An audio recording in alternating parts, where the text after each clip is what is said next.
ETF index mutual funds నేర్చుకుని stock మార్కెట్లో రాణించాలనుకుంటున్నారా? వెంటనే ఈ నెంబర్కి కాల్ చేయండి. రామ్ గారు నమస్తే అండి. నమస్తే అండి.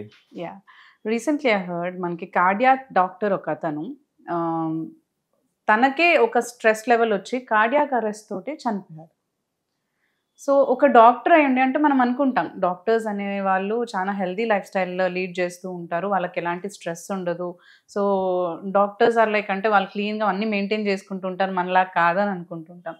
సో అంటే ఇది మామూలుగా కార్డియాక్ అరెస్ట్ అనేది మనకు స్ట్రెస్ వల్లే వస్తుందని వి ఆల్ నో.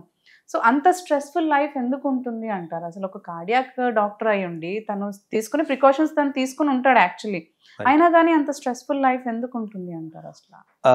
ఒక notion that most people have ఏంటంటే ఏదైతే ఫీల్డ్లో వాళ్ళు వర్క్ చేస్తుంటారో అదే ఫీల్డ్లో స్ట్రెస్ ఉందని వాళ్ళకి తెలుసు, ఎందుకంటే వాళ్ళు ఎక్స్పీరియన్స్ చేసేది అదే. ఇప్పుడు సాఫ్ట్వేర్ ఇంజనీర్ ఉంటాడు, సాఫ్ట్వేర్ ఇంజనీర్ అంటే software is a very stressful job అని అంటాడు, ఎందుకంటే వాడు వర్క్ చేస్తున్నాడు వాడికి తెలుసు కాబట్టి. బయట అసలు ఎంతమందికి ఎంత స్ట్రెస్ ఉంది, ఏ ఫీల్డ్కి ఎంత స్ట్రెస్ ఉందని ఎవరు తెలియదు. ఇప్పుడు చాలా మంది అనుకుంటారు, ఇప్పుడు సినిమా యాక్టర్లు ఉన్నారు, సినిమా యాక్టర్ వాళ్ళదేంద్ర లైఫ్ వాళ్ళది ఫుల్ బిందాస్ లైఫ్ అని అనుకుంటారు. వాళ్ళకు ఉండే స్ట్రెస్ అసలు నెక్స్ట్ లెవెల్ స్ట్రెస్. పొద్దు నుంచి రాత్రి దాకా షూటింగ్ లో ఆ కెమెరాస్ ముందు అలా ఉండడం అనేది it's not an easy job. అలా ఎవరి జాబ్ వాళ్ళకి కష్టమో, ప్రతి జాబ్ లో స్ట్రెస్ అనేది ఉంటుంది. Same is a case with doctors కూడా. సో ప్రతి డాక్టర్ కి స్ట్రెస్ కూడా ఉంటుంది ఇన్ వేరియస్ వేస్. సి ఒక మేజర్ స్ట్రెస్ కాజ్ అంటే will understand about the causes of stress. ఇక్కడ ఒకటేంటంటే ఆయన డాక్టర్ అయి ఉన్నాడు, స్పెషలీ కార్డియాక్ డాక్టర్ ఆయన కూడా. అయినప్పటికీ ఆయనకి కార్డియాక్ అరెస్ట్ అయింది అని అంటే because of stress, purely because of stress. వీళ్ళకేం స్ట్రెస్ ఉంటుందిలే అని అనుకుంటే ఈ మధ్యన చూస్తుంటామండి మనము, ఒక పేషెంట్ చనిపోయాడు అని అంటే ఆ డాక్టర్ ని కొట్టడం కూడా చూసాం మనం. చుట్టాలందరూ వచ్చి కొట్టి దారుణంగా కొట్టడము, ఇలాంటి కేసెస్ కూడా చూసాం మనం.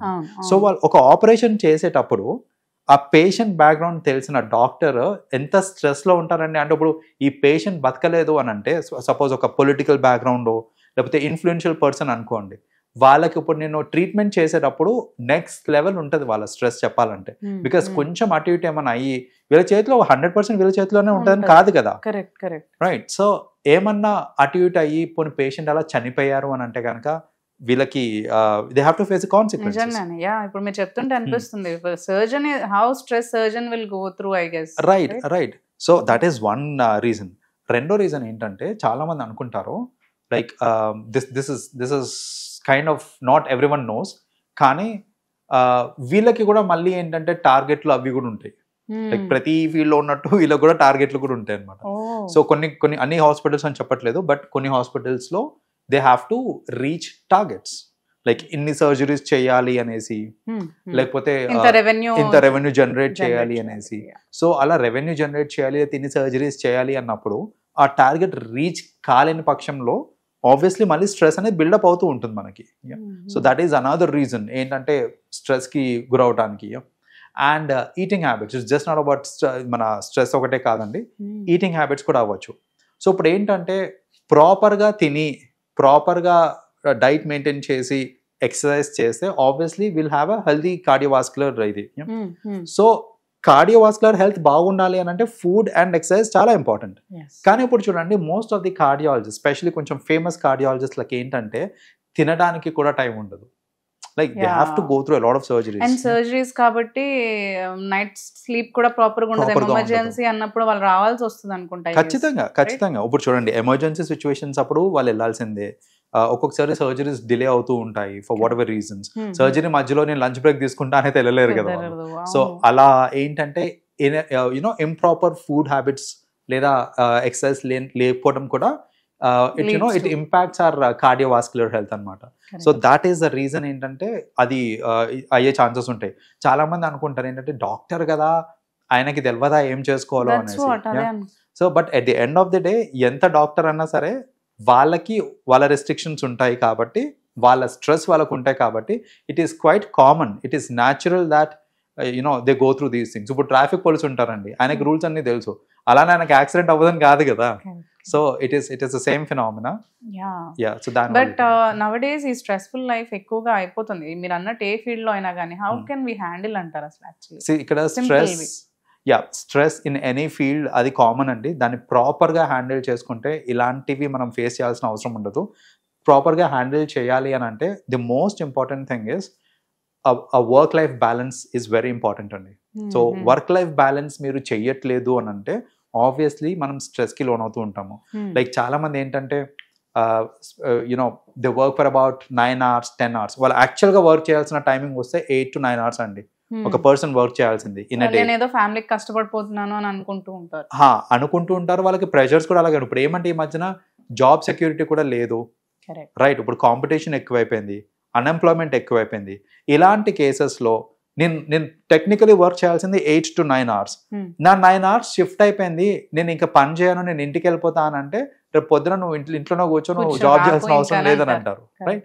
సో ఆ భయంతో ఏంటంటే జనాలు ఇంకా కొంచెం స్ట్రెచ్ చేయాల్సి వచ్చినా కూడా స్ట్రెచ్ చేస్తున్నారు. ఆఫీసెస్లో వర్క్ ఫ్రమ్ హోమ్ చేస్తున్నప్పటికి కూడా పేరుకి వర్క్ ఫ్రమ్ హోమ్ చేస్తుంటారు, రైట్? సో నేను చూస్తుంటానండి చాలా మంది ఇంట్లోంచే వర్క్ చేస్తుంటారు, కానీ ఇంట్లో వాళ్ళతో ఇంటరాక్ట్ అవ్వరు. ఎందుకనంటే వాళ్ళకి అంత బిజీ స్కెడ్యూల్ ఉంటుంది, ఉంటారు అంతే. యా, సో ఇలా ఏంటంటే ఈ కాంపిటీషన్ ఎక్కువైపోవడం వల్ల ఈ భయం, ఫియర్ ఆఫ్ లూజింగ్ ఎంప్లాయ్మెంట్ అనేది రావటం వల్ల ఏంటంటే చాలా మంది బియాండ్ దేర్ కెపాసిటీ స్ట్రెచ్ చేస్తూ ఉన్నారు. అలా స్ట్రెచ్ చేయడం వల్ల ఈ హెల్త్ అనేది ఇంపాక్ట్ పడుతుంది. ఇంపాక్ట్ పడినప్పుడు ఏంటంటే obviously it will show on your heart, it will show on your obesity కానివ్వండి. there are various other diseases. diabetes కూడా స్ట్రెస్ వల్ల వస్తుంది, బీపీ, ఇవన్నీ కూడా health issues. So many things. health issues వచ్చిన తర్వాత నేను రియలైజ్ అయ్యి అరే లేదు ఇది కరెక్ట్ కాదు అని అనుకునే లోపు జరగాల్సిన నష్టం జరిగిపోతుంది. కాబట్టి వాట్ ఐ సజెస్ట్ ఇస్ ప్రాపర్గా ప్లాన్ చేసుకోండి. 8 hours 9 hours అనేది ఉండేటట్టు. Only you know when needed stretch చేయండి. లేదు ఐ కెన్ స్టాప్ అని అనుకుంటే స్టాప్ చేయండి. Spend time with your family also, because you know that is a stress buster. కొన్నిసార్లు అంటూ ఉంటారు అంటే we can't get through out of, అంటే మనం ఆపలేము ఈ స్ట్రెస్ ని, అది వచ్చేస్తుంది, మరి ఏం చేయాలి అని అనుకున్నప్పుడు అంటే స్ట్రెస్ ని మేనేజ్ చేసుకోవడానికి there are various ways అండి. Again like you know spending time with the loved ones అవ్వచ్చు, taking a break from what you're doing. Continuous గా చేస్తున్నావు నువ్వు, సరే మధ్యలో బ్రేక్ తీసుకో, ఒక 5 నిమిషాలు 10 నిమిషాలు బ్రేక్ తీసుకుంటే అట్లీస్ట్ ఏంటంటే it will is the situation అనమాట. సో ఆ బ్రేక్ చాలా మంది ఏంటంటే 10 నిమిషాలు బ్రేక్ తీసుకుంటే అది వేస్ట్ ఆఫ్ టైం ఏమో అనుకుంటారు, 10 minutes వేస్ట్ అవుతుంది అనుకుంటారు, కానీ యాక్చువల్గా అది వేస్ట్ కాదు. It is more like your increasing the quality of next. అంతే, మీ ఎనర్జీని మీరు మళ్ళీ రీవైటలైజ్ చేసుకుంటున్నట్టే, రైట్? సో బేసిక్గా బ్రేక్ తీసుకోవడం ఈజ్ అబ్సల్యూట్లీ ఫైన్. అండ్ స్ట్రెస్ని మీరు ప్రాపర్గా మేనేజ్ చేసుకుంటే we have lot of technique, మనం ప్రీవియస్ వీడియోస్లో కూడా మాట్లాడుకున్నాము. ఆ టెక్నిక్స్ అన్ని కనుక పర్ఫెక్ట్గా యూజ్ చేసుకుంటే ఆబ్వియస్లీ స్ట్రెస్ ఫ్రీ లైఫ్ అనేది ఉంటుంది. అండ్ అట్లీస్ట్ మీ ఫ్యామిలీ మెంబర్స్కి మీరు దక్కుతారు. సో అనవసరంగా వాళ్ళ కోసం నేను ఎక్కువ కష్టపడతాను అనేసి నిద్ర మానుకొని, తిండి మానుకొని ఇలా పనులు చేసుకుంటూ పోయినారంటే రేపు పొద్దున మీ ఫ్యామిలీకి మీరు ఉండరు. అది గ్రహించి దానికి తగ్గట్టు మీరు ఇప్పటి నుంచి వర్క్ చేస్తే కనుక you'll be able to live happily. Yeah, thank you, Andy. Thanks for sharing your views. Thank you so much. Welcome.